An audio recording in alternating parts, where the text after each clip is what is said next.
Hello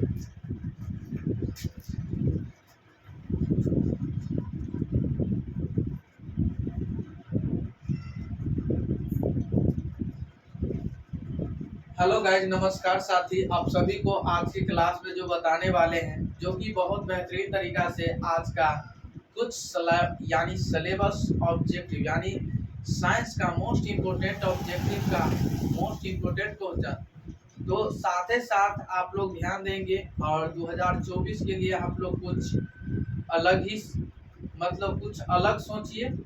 और बहुत नज़दीकी आप लोगों को बीच टाइम धीरे धीरे बीतते जाएंगे, तो आप लोग अभी से ही तैयारी कीजिए 2024 का। अभी से ही बेहतरीन तरीका से कुछ बातें अलग, कुछ बातें आगे की सोचिए। तो चलिए, आज का जो आप लोग को भी जो भी एग्जाम ये जो है बहुत इम्पोर्टेंट यानी बहुत बार याद जो क्वेश्चन यानी पूछा गया क्वेश्चन है, यानी जितने भी क्वेश्चन आज जो बताएंगे, जो भी क्वेश्चन पूछा हुआ क्वेश्चन है, तो हमारे साथ बने रहिए। और साथ ही साथ हम यही कहना चाहेंगे कि साथ ही साथ आप लोग इसे सब्सक्राइब कीजिए, लाइक कीजिए, कमेंट कीजिए और शेयर भी कीजिए। तो चलिए बताते हैं आप लोगों को बीच बहुत बेहतरीन तरीका से। सबसे पहले आज जो बताएंगे समतल दर्पण द्वारा, यानी आपको ऑब्जेक्टिव क्वेश्चन क्या है, ऑब्जेक्टिव, ठीक है ना। तो आप लोग ध्यान दीजिएगा और कंटिन्यू हमारे साथ बने रहिएगा, ठीक है। बताइए, समतल दर्पण द्वारा बना प्रतिबिंब कैसा प्रतिबिंब बनाता है? समतल दर्पण जो होता है वो कैसा प्रतिबिंब बनाता है, बताइएगा कमेंट करके। तो ये जो बनाता है बताइएगा, समतल दर्पण द्वारा जो बना प्रतिबिंब वो किसके द्वारा बनता है? काल्पनिक प्रतिबिंब द्वारा। किसके द्वारा? काल्पनिक प्रतिबिंब। बताइएगा, मोस्ट इम्पोर्टेंट है कि समतल दर्पण द्वारा बना प्रतिबिंब होता है कैसा? यानी काल्पनिक प्रतिबिंब बनता है। क्या बनाता है? काल्पनिक प्रतिबिंब बनाता है, ठीक है। चलिए अगला नंबर क्वेश्चन, लेंस का एसआई मात्रक क्या होता है? लेंस का एसआई मात्रक आपको मोस्ट इम्पोर्टेंट क्वेश्चन है। लेंस का एसआई मात्रक क्या होता है? लेंस का जो एसआई मात्रक जो होता है वो डाईऑप्टर होता है। क्या होता है? डाईऑप्टर। लेंस का एसआई मात्रक मोस्ट इम्पोर्टेंट क्वेश्चन है। ये रट ही लेना ही है, रट के ही जाना है, रट ही लेना है, ठीक है। तो आपको कोई भी पूछेगा ना, और कोई भी पूछ लेगा, आपको कभी पूछ देगा क्या लेंस का एसआई मात्रक क्या होता है, या प्रकाश की किरणों के समूह को क्या कहते हैं, या उत्तल लेंस की क्षमता क्या होता है, या अवतल लेंस की क्षमता क्या होता है, या लेंस का सूत्र क्या होता है, दर्पण का सूत्र क्या होता है, चीनी का सूत्र क्या होता है, ग्लूकोज का सूत्र क्या होता है, नमक का सूत्र, जल का सूत्र, भारी जल का सूत्र, यही सब आपको पूछ देगा। तो आप अभी से, इसीलिए ना कहते हैं अभी से ही याद रख लीजिए, ताकि आपको आगे दिक्कत लेने की कोई बात नहीं है। तो बताइए, प्रकाश, लेंस का एसआई मात्रक याद हो गया होगा, डायोप्टर। और प्रकाश के किरणों के समूह को, यानी प्रकाश के किरणों के समूह को क्या कहते हैं? प्रकाश के किरणों के समूह को क्या कहते हैं? ध्यान दीजिएगा, प्रकाश के किरणों के समूह को क्या कहते हैं? किरण पुंज। क्या कहते हैं? किरण पुंज कहते हैं। क्या कहते हैं? प्रकाश के किरणों के समूह को क्या कहते हैं? किरण पुंज। क्या कहते हैं?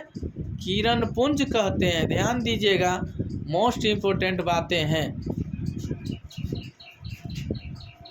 मोस्ट इम्पोर्टेंट बातें हैं कि प्रकाश के किरणों के समूह को क्या कहते हैं? किरण पुंज। क्या कहते हैं? किरण पुंज को क्या कहते हैं? प्रकाश के किरणों के समूह को किरण पुंज कहते हैं। बताइए, यानी उत्तल क्या है? उत्तल क्या है? उत्तल लेंस की क्षमता क्या होती है? उत्तल लेंस की क्षमता जो है ना, या धनात्मक है या ऋणात्मक है। तो आप बताइएगा कि आप ये जो बताएंगे बहुत अच्छा, यही में मेरे प्यारे दोस्त यहीं पे फंसता है कि उत्तल लेंस को, यानी उत्तल लेंस या धनात्मक है या ऋणात्मक है। तो ध्यान दीजिएगा आप लोग, उत्तल लेंस जो हमेशा होता है वो धनात्मक होता है। क्या होता है? धनात्मक होता है। क्या है? धनात्मक होता है। तो उत्तल लेंस क्या होता है हमेशा धनात्मक। यही में आपको कभी क्या कर देगा कि 4 दे देगा प्लस देके। तो कौन सा लेंस है, या उत्तल लेंस है या अवतल लेंस, बताइएगा कमेंट करके। तो ये जो प्लस का चिन्ह वाला जो है वो हमेशा क्या होगा धनात्मक होगा। क्या होगा धनात्मक, ठीक है ना। यही में आपको कभी +5 दे दिया जाए और कह देगा अवतल दर्पण या अवतल लेंस है या उत्तल लेंस, बताइए। ये जो होगा उत्तल लेंस होगा। क्या होगा उत्तल लेंस। क्या होगा उत्तल लेंस, ठीक है ना। जैसे में दे दिया -5, कौन सा लेंस है, उत्तल लेंस है या अवतल लेंस, बताइएगा। उत्तल लेंस है या अवतल लेंस है, बताइएगा कमेंट करके जरूर। तो ये जो है अवतल लेंस, ठीक है ना। अवतल लेंस का फॉर्मूला उम्मीद करते हैं कि समझ गए होंगे, उम्मीद करते हैं बहुत बेहतरीन तरीका से। तो बताइए उत्तल लेंस की क्षमता जो होती है वो हमेशा धनात्मक होगा। याद रख लेना, उत्तल लेंस की जो क्षमता होती है वो क्या होती है धनात्मक। यही में आपको कभी कह देगा कि अवतल लेंस या अवतल लेंस, यानी अवतल लेंस का उत्तल लेंस का धनात्मक होता है, वैसे भी आप अनुमान लगा सकते हैं कि अवतल यानी उत्तल लेंस का यदि धनात्मक होता है तो उत्तल लेंस को धनात्मक होता है तो अवतल लेंस को क्या होगा, तो आप कमेंट करके बता सकते हैं और साथ ही साथ आप लोग इसे शेयर भी कर सकते हैं, ठीक है। तो बताइए अवतल लेंस का जो लेंस की क्षमता जो होती है वो क्या होगी ऋणात्मक। क्या होगी ऋणात्मक होती है। क्या होती है ऋणात्मक, ठीक है ना, ऋणात्मक होती है। चलिए अगला नंबर लेंस आ गया। लेंस का सूत्र गौर फरमाइएगा, लेंस का फॉर्मूला और दर्पण का फॉर्मूला सेम ही बराबर होगा। लेंस का फॉर्मूला और दर्पण का फॉर्मूला आपको दोनों सेम ही होगा, लेकिन आपको चिन्ह में परिवर्तन, चिन्ह में, ठीक है ना। तो लेंस का जो फॉर्मूला होता है 1/v - 1/u बराबर 1/f, ठीक है ना। लेंस का आज के बाद कभी भूलिएगा ही नहीं। तो लेंस का फॉर्मूला क्या होता है 1/v और -1/u बराबर 1/f, ठीक है। चलिए अगला नंबर क्वेश्चन आपका है दर्पण का सूत्र। क्या है दर्पण का सूत्र। तो दर्पण का formula 1/v plus 1/u 1/v plus 1/u और बराबर 1/f आ गया ना। तो दर्पण का फॉर्मूला जो होता है 1/v plus plus plus plus घोषते रहिए आपको याद हो जाएगा, प्लस 1/u बराबर 1/f, ठीक है। चलिए अगला नंबर क्वेश्चन चीनी का सूत्र। चीनी का सूत्र जो हो जाएगा, चीनी का सूत्र बहुत बेहतरीन तरीका से, चीनी आप लोग देखे होंगे बहुत बेहतरीन तरीका से, समझ गया ना। तो बोला चीनी, ठीक है ना। तो चीनी खाने का याद रहेगा, ये नहीं याद रहेगा, ये भी याद कर लीजिए। तो चीनी का सूत्र जो हो जाएगा मतलब C12H22O11, C12H22O11। तो चीनी का सूत्र जो हो जाएगा क्या होगा C12H22O11, C12H22O11 हो जाएगा, ठीक है। चलिए मोस्ट इम्पोर्टेंट बात है, ध्यान दीजिए। ग्लूकोज का सूत्र क्या होगा, ग्लूकोज का सूत्र C6H12O6, C6H12O6 होगा। क्या होगा C6H12O6, ग्लूकोज का सूत्र क्या होगा C6H12O6, ठीक है ना। चलिए ध्यान दीजिएगा C6H12O6। आ गया नमक, क्या आ गया नमक। और नमक का फॉर्मूला क्या होता है, नमक का फॉर्मूला बताइएगा कमेंट करके। नमक का फॉर्मूला जो होता है वो NaCl, क्या होगा NaCl क्या होगा, नमक का सूत्र है। नमक का सूत्र क्या होगा NaCl, ठीक है ना। चलिए आ गया जल, जल जल जल जल वाटर, जल आ गया। जल का फॉर्मूला क्या होता है? H2O।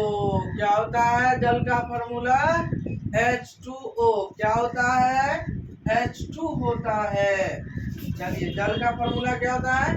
H2O। क्या है? H2O है। और भारी जल का सूत्र आपको नहीं दिख रहा है तो D2O। क्या है? भारी जल का सूत्र D2O है। क्या है? भारी जल का सूत्र D2O है। चलिए नोट कीजिए, इसे बताते हैं, बहुत बेहतरीन तरीका से बताएंगे, और ताकि आप लोगों को बीच दिक्कत लेने की कोई बात नहीं, घबराने की कोई बात नहीं। चलिए हमारे साथ कंटिन्यू बने रहें, और ऐसा वीडियो पाने के लिए आप लोग इसे सब्सक्राइब कीजिए, लाइक कीजिए, कमेंट कीजिए, शेयर भी कीजिए। तो बताइए, उम्मीद करते हैं कि आप लोग बहुत अच्छा तरीका से समझ गए होंगे। तो चलिए अगले नंबर क्वेश्चन पे बताने की मोस्ट इम्पोर्टेंट बातें बताएंगे आप लोगों को भी, ध्यान दीजिएगा।